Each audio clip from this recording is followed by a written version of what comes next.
How to set any custom sounds or songs as alarm on Android. Hi guys, welcome back to our channel.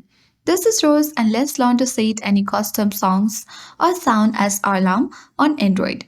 Without further ado, let's begin. First thing first, you need to navigate to the clock applications on your phone. Then you need to navigate to the alarm tab at bottom left corner. So let's tap on the plus button at bottom center to add a new alarm. And then you can simply select the name of the particular alarm. If not, leave as it is. Select the ringtone. And here you can get the option of custom.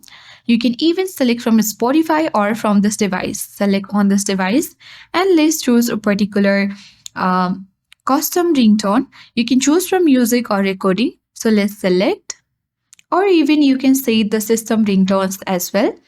Come back and here you can easily choose if you wish to toggle on private option, or you can set the snooze or adjust the setting for snooze and select the custom one if you wish to.